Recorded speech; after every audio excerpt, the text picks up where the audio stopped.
This podcast is brought to you by the School of Advanced Study, University of London.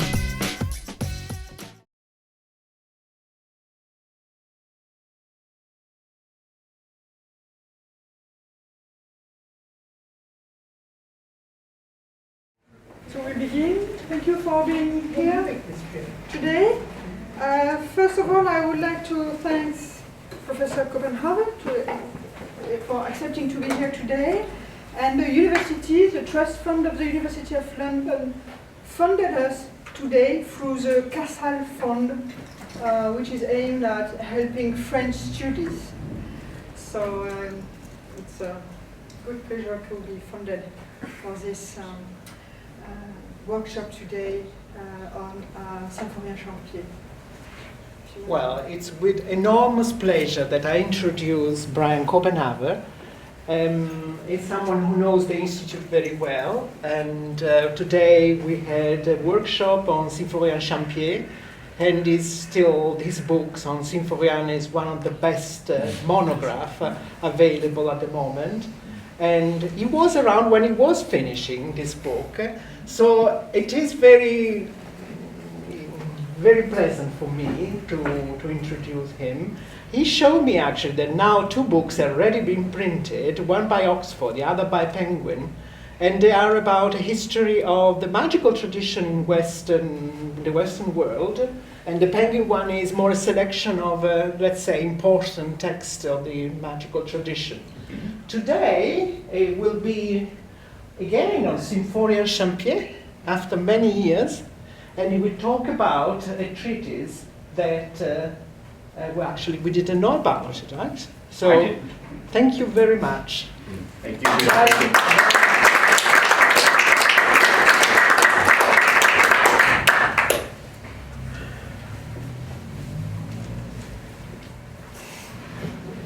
Am I audible? Good, yeah, I am audible. So the books that Guido mentioned, I'm going to pass around so you can see them if you want. And I do need the back, but...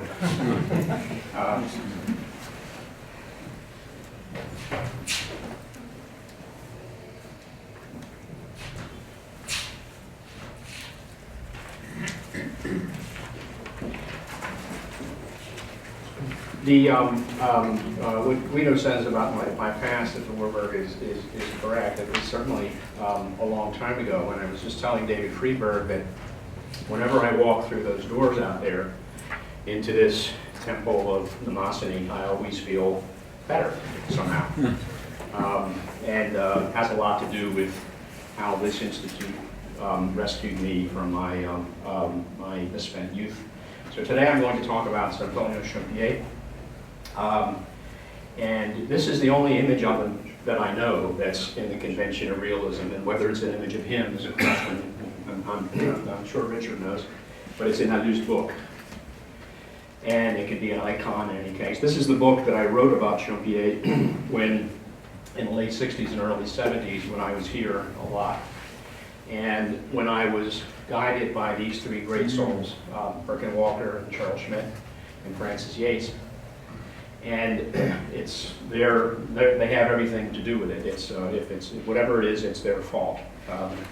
When I started, I was working on Champier, but I was also working on magic. And the books that I'm passing around now are, in a way, the culmination of that after a long time, a kind of synthesis and a culmination. The one on your left is Cambridge. The other one is going to be out.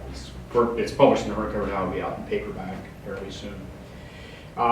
Felix culpa is where I start, because I began my work on Champier with a fairly gross mistake, not knowing about the existence of one of his books. But it was a Felix culpa, because if I hadn't made the mistake, if I hadn't been ignorant of the book, I would have been completely befuddled by it at the time when I started my work on him. I thought in those days that his first book was the gateway to logic and physics in 1498, but I was wrong.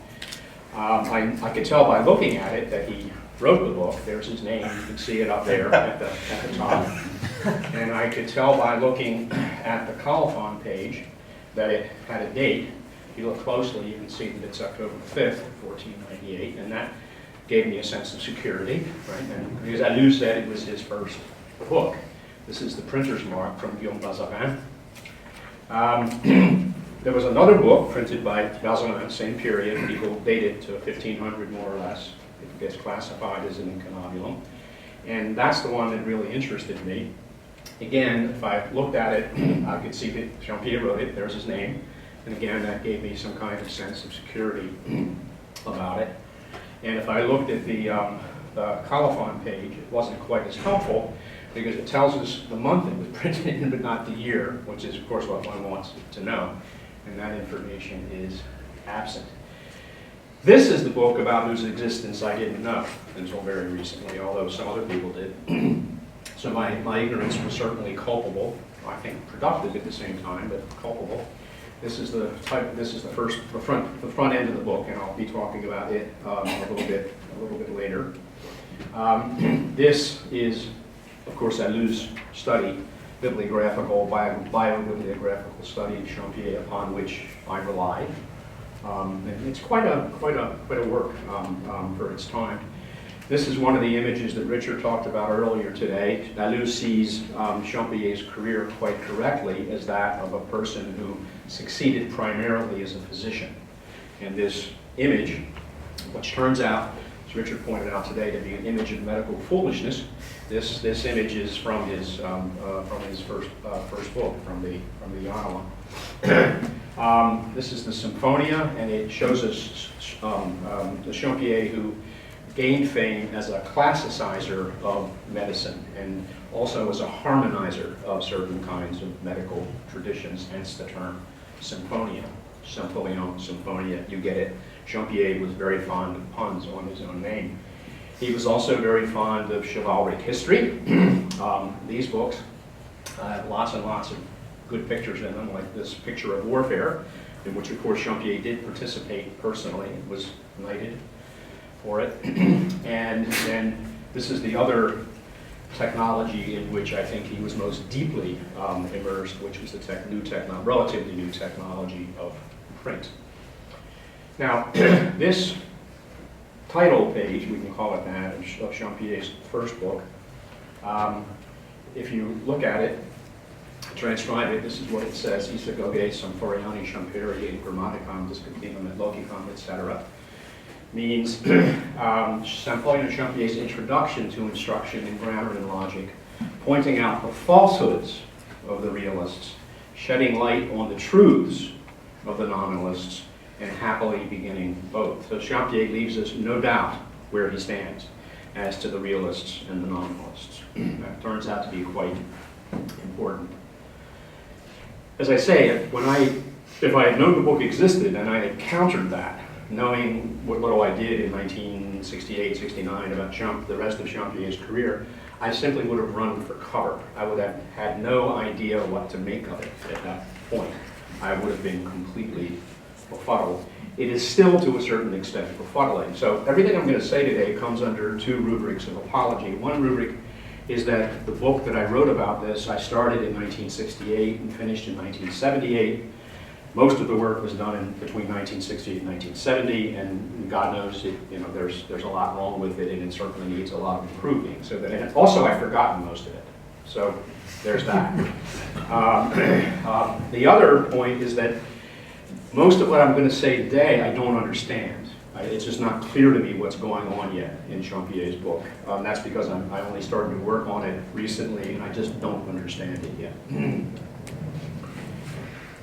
If I had looked at it when I was younger, and I would have seen a page like this, I might have noticed that there are two occurrences of the word lectio in that paragraph, which don't look altogether right, and I might have started thinking in a textual critical way.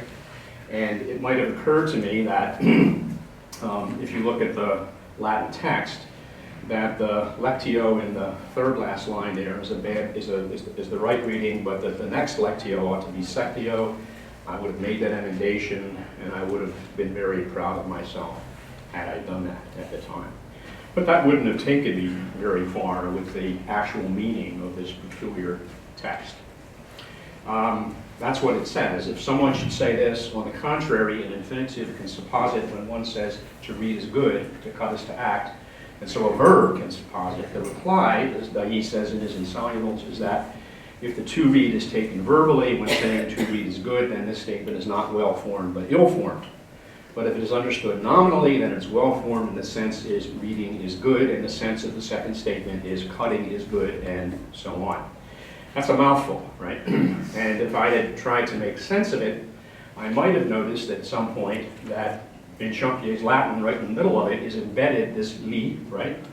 Which is the Romance definite article that philosophers used in the period to mark the use-mention distinction, because they didn't have quotation marks in the way that we have them, so they used the li. I might have noticed that. And then reading on, I might have encountered this paragraph, beginning on this quantitatis. Every quantity is a certain thing, really and totally distinct, etc. And then in the middle of it, I might have noticed in the second sentence, and continuous quantity is an accident. I might have noticed the Latin unus used as an indefinite article, which is not something that, let's say, Poliziano would have approved of. Then if I poked around further, I might have noticed that that exact text comes from the 44th chapter of the first book of Occam's Summa Logices. And in fact, pretty much the second half of Champier's book is the first chapter, the first section of Occam's Summa Logices, which Champier simply reprints chapter and verse without any without benefit of citation. It's just Occam. That's all that it is. That's the second half of the book. It's the part of Occam's Summa on logic where he introduces the categories as an instrument of logic. So it would have been a good thing to teach undergraduates, but why do it by reprinting Occam is a little hard to say. Occam in this case happens to be opposing the stated view that's presented. Occam then turns out to be a figure who's very much present in Champier's youth. Occam, of course, died around 1350, and after that time became the patron saint of the nominalists, including the nominalists in France. I think Josbad printed an edition of Occam in 1498, for example. If you look at Occam's logic, the material in it, not at all the interpretation of material, but the material in Occam's logic is in the tradition of Peter of Spain. Peter of Spain, philosophically speaking, is a realist. Peter reorganized Aristotelian logic in the 13th century, and when he did that, he set the pattern for teaching logic that was still dominant in Champier's time. And this is a new edition of Peter of Spain's Summaries of Logic by my colleagues Calvin Normore and Terry Parsons, and it came out about 2 years ago. Has the Latin text and English translation and annotations. If Occam's logic was important to Champier, what's going on here?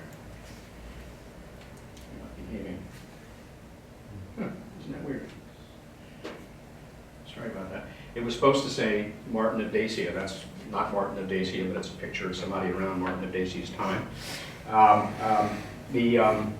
What it was supposed to say is that Martin of Dacia's system for philosophizing about language was something completely different than what Peter of Spain had in mind.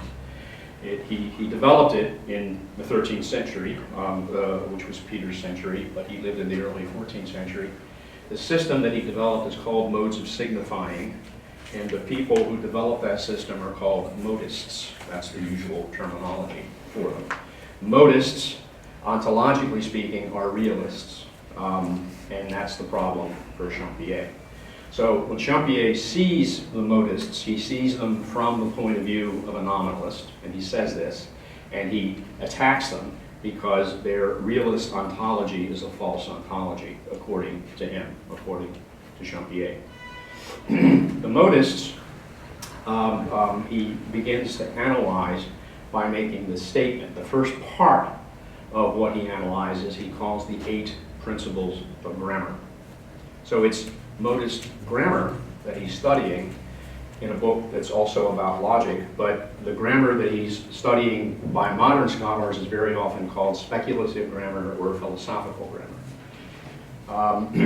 He's interested in the 8 principles of grammar laid out by the modists. And what he says is that the principles that he's talking about might be what the modists call principia constructionis, or they might be principia congruitatis. The modists talk about both. A constructio for the modists is a syntactic relation between 2 words, whereby those words are treated as constructibles in a sentence. The congruitas is a different relation of correctness between 2 such constructibles in a well-formed sentence, as when an adjective agrees with a noun in number, gender, and case, or a preposition covers a noun in one case but not in another. The modists counted 4 principles of construction corresponding to Aristotle's 4 causes, but Champier's principles are 8, corresponding roughly to 8 parts of speech, those being for him noun, pronoun, verb, participle, adverb, conjunction, preposition, and interjection. Those who claim, he says, that there are only 3 principles of grammar do not have a good grasp of what it contains. This is proved because they do not know what determination and a determinable are, what is a dependent and a term, and so on for others. So clearly he's introducing some terminology here. Doesn't do a very good job of telling us what it means, but he's introducing the terminology. He objects to 3 principles. Not to the modist 4 principles, but to 3 principles as too few. His own choice of 8 principles on the pattern of the parts of speech probably reflects a nominalist rejection of the view that ontology, perhaps the triad of matter, form, and privation or composition, really underlies the structure of grammar, whereas the parts of speech are just words for a nominalist. Champier takes determinatio, determinabile, dependens, and terminus from the terminology of the modists, who appeal as realists to a hylomorphic metaphysics of the kind that inhabits Peter of Spain's logic.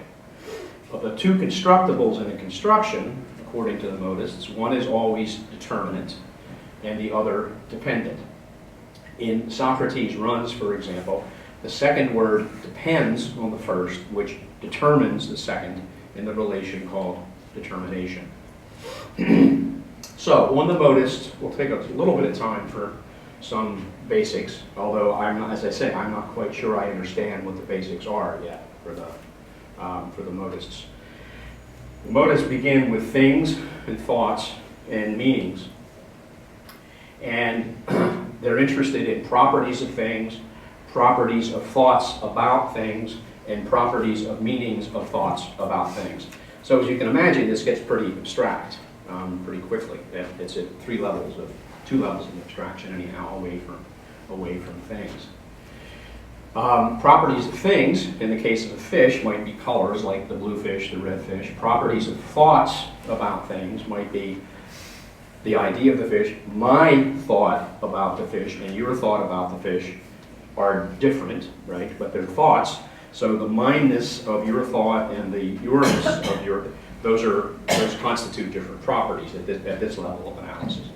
And then we have the meanings of thoughts about things. And that's the most important level for the modist. It's all about how the word fish means, whether it means as a noun or whether it means as a verb. So take the case of I eat the fish, where fish is a noun that means fish. It has that nominal property.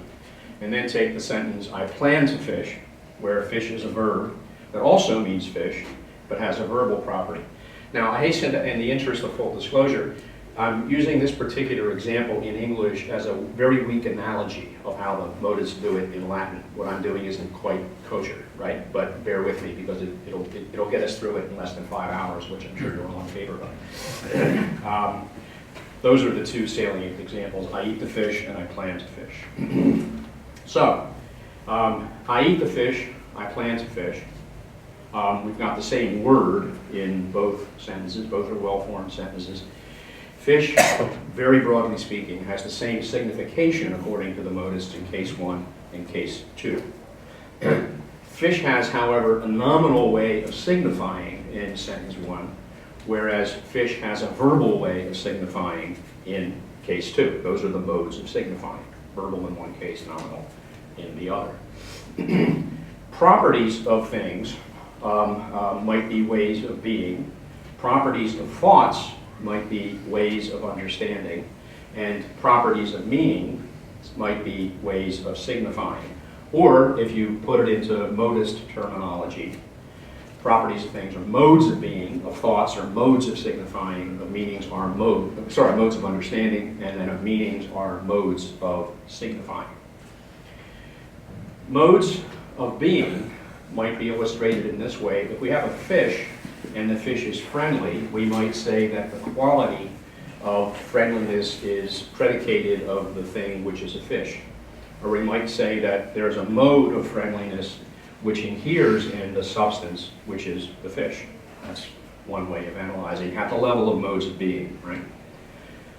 Then, at the level of modes of understanding, things shake out a little bit differently. Take the two sentences, I fear that the fish will eat me, you fear that the fish will eat you, right? Perfectly coherent sentences, two different sentences. In case one, here's a question. What do I fear?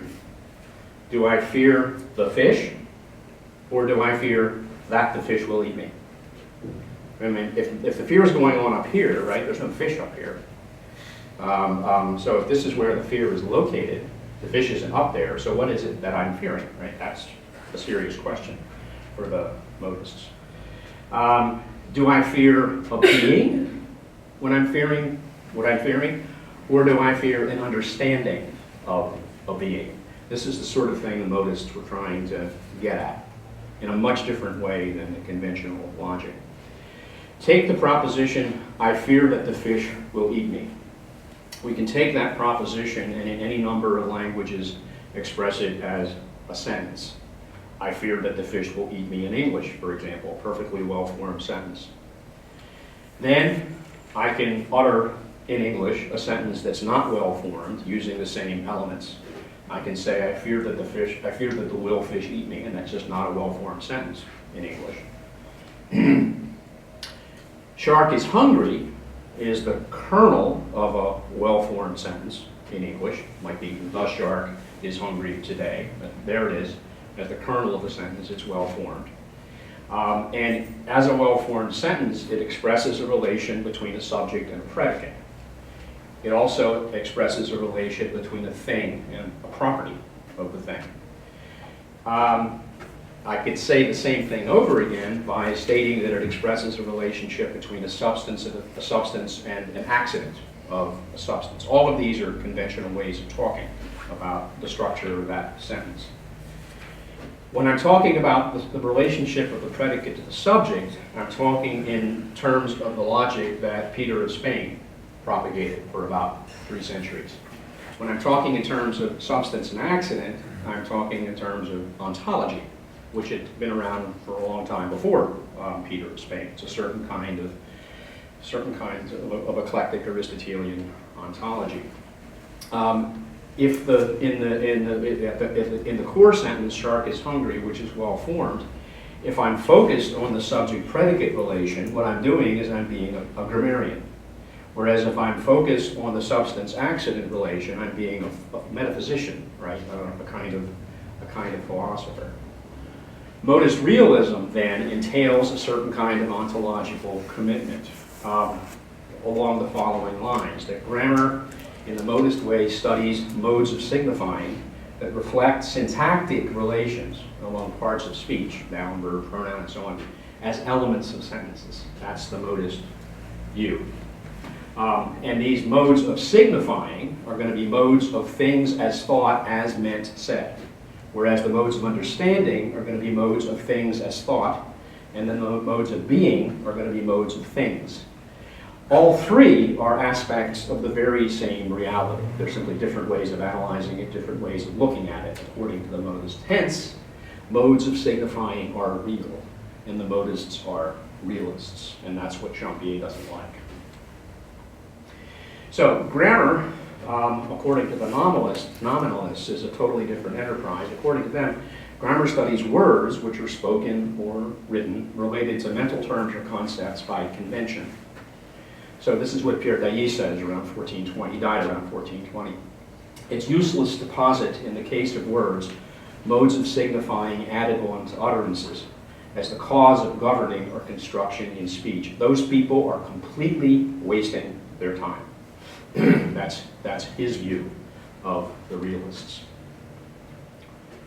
Pierre Dailly was a very influential man, still in Champier's time. In fact, Champier cites him in the Isagoge as his leading authority in his polemic against realist modes of signifying. Champier supports Dailly against the modists by explicitly attacking them as realists and calling himself a nominalist. To explain his attack on the modists, he also introduces his students to Occam's doctrine of categories, reprinting a large piece of the first part of Occam's Sum of Logic. Champier says, all those claims of the realists are false and impossible. Hence, I say in conclusion, this is at the end of the book, that the claims of the nominalists are entirely true and invincible. No doubt where he stands. Crystal clear. Title of the book, Instruction in Grammar and Logic, pointing out the falsehoods of the realists, shedding light on the truths of the nominalists. So now we have an idea of what he meant by that title, what he's presenting in this very small book of 16 leaves. It's a nominalist polemic. That's what the book is. So its world centers around Valence for reasons that you'll see in a second, but not just the world of Valence. It's also the world of Montpellier to the south, Lyon, very importantly, to the north, and Grenoble to the east. This is from the introductory letter in the book. This is the only piece of Latin in the whole book which reads as if it could have been written by a fashionable intellectual around the year 1500. The rest of it reads just as if it had been written in 1350. Some of it was written around 1350. So this is from that letter. This is the material, basic lessons for studying the liberal arts in the bountiful University of Valence, on which Symphorien himself has spent his life as summoner and humble assistant under the righteous guidance of that reverend man, the Benot de Fleury, a most expert and skillful master of the liberal arts and very learned in the sources of sacred theology. So, what we're told about that statement, about his activity in Valence, what else we learn from Champier's early books, we learn not just from the Isagoge, but from the Yanoma, which was printed published on October 5th, 1498. And in that book, we see Champier writing letters to a man named Jean Rabot, who was a political heavy in Grenoble, and talking a lot about Rabot's three sons. So my guess is that Champier is doing some combination of patron hunting and tutoring, right? And the tutoring business resonates with the introduction to the Isagoge. The contents of the Yanoma are elementary logic, natural philosophy, and very, very elementary medicine characterized by Champier as physica. That's what he calls it. And the book falls into 12 parts when he's on this patron hunting expedition. The fifth part is called Introductions to Aristotle's Logic, and what these introductions introduce is the book called Introductions, written by Lefebvre a few years before, in 1496. Now, this is a list of authorities that Champier appends to the end of the Yanoma, so we can tell what are the sources, who's he using, right? And if we look at it, at the paragraph that heads it off, he says, taking advantage of the occasion, I've introduced the authorities for what I've written, preferring to start by noting where they come from in the order of the arts. And then he gives us 76 names listed in 6 subjects.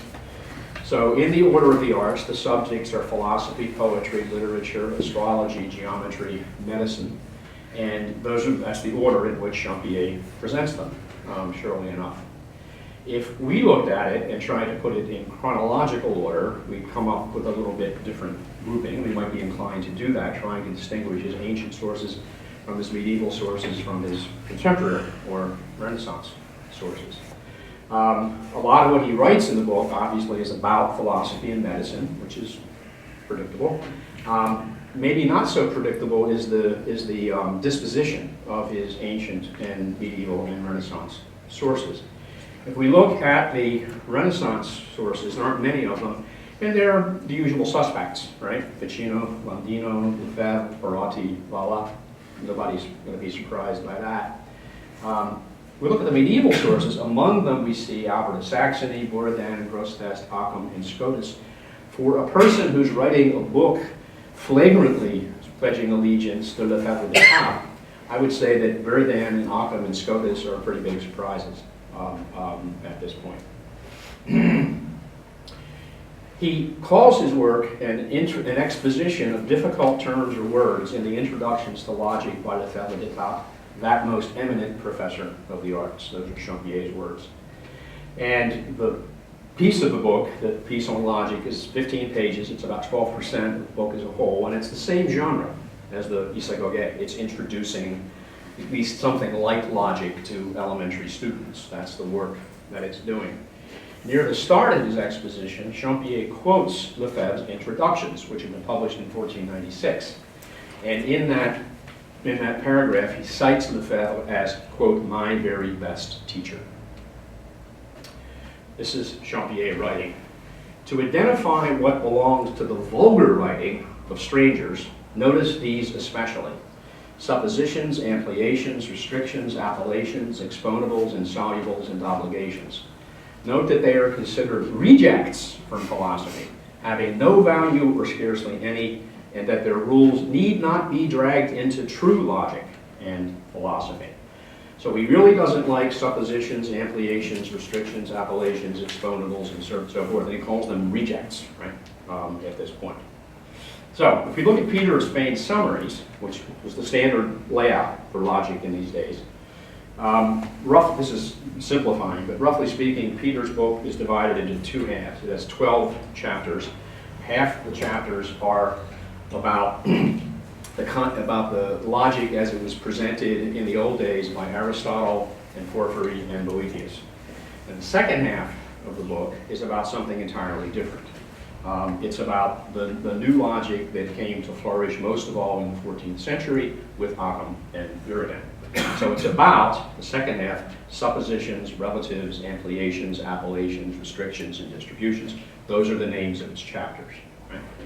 So what Champier does is denounce all of that. He says, you don't really need to do that. It's a bunch of silliness. Don't go there. It's crazy. Forget about it. He hangs on to supposition theory, at least the short statement of supposition theory that we get from Peter. But the rest of the actual implementation of supposition theory and the rest of the logical analysis, he just wants to ignore completely. Now, you probably know about Thomas More's famous letter to Martin Dorp in 1515, where in the middle of a different kind of polemic, More rages on and on for several pages about what he calls the little logicals, the kind of logic that More despised. This is what More is talking about. He's talking about restrictions, ampliations, appellations, exponables, distributions. That's the sort of thing he wants to get rid of. And so does Champier, right? So Champier is on that train, the train which passed Thomas More's station in 1515. However, that material is absolutely crucial for the logic done by Occam. My colleague, Calvin Normer, who's working on late nominalism now, actually thinks that many people distinguished nominalists from other people just by having identified them as people who cared about appellations, restrictions, exponables, and stuff, all that kind of stuff, right? If you did that, then you would be called a nominalist by other people. At the end of his exposition of logic, Champier introduces a little dialogue, it's only about half a page long, between himself and Lefebvre, where he asks Lefebvre about the terminology of supposition, ampliation, appellation, etc. And this is what Lefebvre answers. He says, "Get rid of these arguments, my son. Back to the sophist with them, along with the logic that you say is well suited for sophistical reasoning, but not much good for logic and natural philosophy." So, the Isagoge explicitly has Champier calling Champier an advocate of nominalism who opposes a realist account of language, whereas the Yanoa has Champier identifying Champier as a protege of Jacques Lefebvre and a critic of nominalist logic. The Isagoge is a nominalist polemic.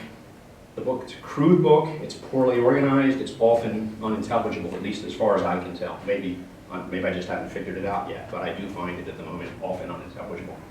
The Yanoa is less crude and better organized, and it joins Lefebvre's crusade to reform logic by classicizing it, while preserving some medieval material. The Isagoge calls Champier a graduate of Paris, and calls him an assistant to an arts master and a theologian, whereas the Yanoa identifies Champier not just as magister, but also as a physicus of Montpellier. The Isagoge is undated. The Yanoa carries a date, October 5th, 1498. My question, would Champier have written the Isagoge after the Yanoa? And as of now, my answer is, I don't think so. I just don't think that could have happened. So here's some recent relevant information. This comes from a book sale catalog by a bookseller in Cologne, whose name is Jürgen Dinter. And it was he who brought this book to my attention, I don't know, about 4 years ago, I think it was. And as you can see, in his catalog, it's now claimed as recorded in the Gesamt catalog, and he gives the number for it. So there it is. So somebody thinks it's an incunabulum, right? And then Dinter also says that it's not in the Champier bibliographies of Allu or Ballard, Dijon, or in any other bibliography. Not quite right. I want to make it clear, however, that I would have thought so when I started working on this in the late 60s. I just would not have known any better, for sure. So, this is in a bibliography by Wisson from 1886. It's a bibliography about teaching, about pedagogy in the 16th century. This is the relevant page. Champier is identified, the title of the book's given, and it's located in the Mazarin, which is indeed where it is. I just saw it there last week, first time I'd ever seen it. Quite an experience. Then it's also in Wisson, which we talked about this morning. Now, in Wisson, it's not, of course, identified as an incunabulum. It's dated, not Wisson, Baudelaire. It's not identified as an incunabulum. So it wouldn't have occurred to me to worry about it as Champier's first book, because you do an incunabulum, right? But I was much stupider than that. I was operating in pure naive ignorance. Probably because Baudelaire is organized by printers, right, in 12 volumes, and either from sloth or laziness, I didn't notice that there was an index that was made, around 1950 by author, sometime around then. If I'd looked at that, then I would have seen Champier. But the book it would have taken me to wouldn't have particularly attracted my attention, except to confuse me, and I'll show you why in a few minutes. In Baudelaire, it's identified as the Isagoge around 1512 by Pierre Maréchal, right? And this is a picture taken with my iPhone in Paris last week of its page with Maréchal's mark on the first page. His output is dated between 1503 and 1517, and somebody just took the average between 1503 and 1517, so it's 1512, right? Because of Maréchal's mark, and that may be right for all I know. If you look carefully, before looking carefully, let me say that it's not just the same book with a different wrapper on it. It's a different edition. Every page is newly reset. So somebody took the trouble actually to make a new edition of the book, which is, I think, remarkable. If you look at that title page, you'll see the words vanitatum and veritatum, as they appeared in the old other Isagoge, now appear as vanitatum and vanitatum. And that somebody took the trouble to correct that in ink, and whoever corrected it was right, and whoever set up the title page was wrong. And I don't think it's a typographical kind of error. It involves 2 letters for one thing, right? So it's some other kind of error. The second vanitatum corrected in ink to veritatum, and the correction is correct. The original isn't correct. It reflects the book's content, right? What Champier thought about the realists and nominalists. Then, if you look at the title page of the what I'll call the Dinter book, the one that was brought to my attention about 4 years ago, as you can see, if you look for vanitatum, and then you look for the second vanitatum, you won't find it. On this one, it's vanitatum and then veritatum, as it should be to reflect the content of the book. That's the right version. Then, if you look back at the back end of the book, this is signature B7 recto, and if you look there, you'll see a line of print at the top that says nota quod nomina prima di contor, etc. And then at the bottom, you'll see there's a finis at the bottom of the page, and then there's some notes. The notes are kind of interesting. It's a marriage contract. So what you see in the notes, it's a pen trial done by a priest. I think it's early 17th century, who was trying his pen before he wrote a fancy contract out. And that's what Champier had come to by the early 17th. So note where the finis is.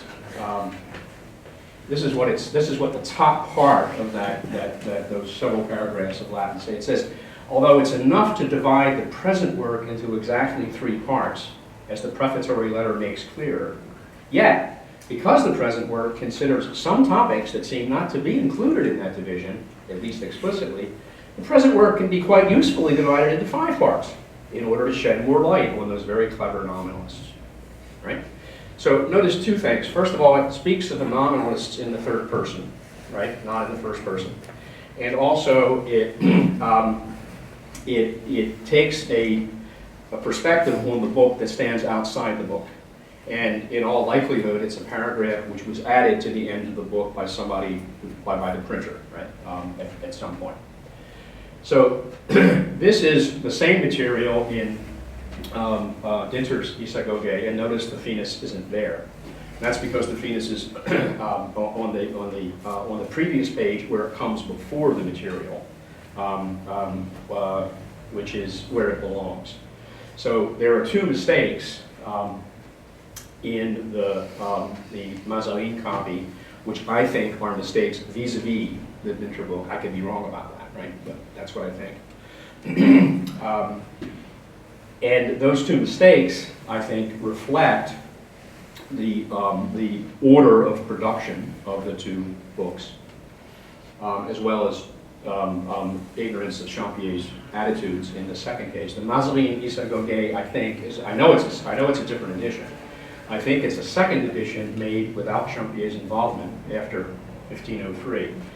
The puzzle for me is why pirate a messy little polemic on a battle which in Champier's circles was no longer being fought by an author who had joined the other side. I don't understand what would motivate the pirating of such a book. If it were a better book, maybe so, but it's a terrible book. It's a train wreck.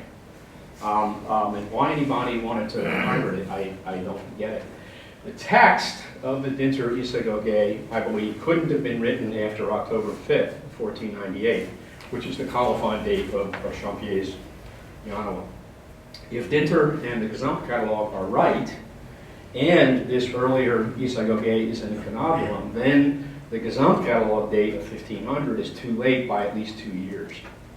I think that's the likely state. I can't prove that, and obviously all this, if anybody's interested, all this stuff will have to be studied by people like Martin, who really understand books, and not me, who know where to go for things like typography and watermarks and paper and things that I just don't know anything about. But those questions aren't settled yet, and so what I leave you with are the memories and records of my own bafflement. Thank you for listening.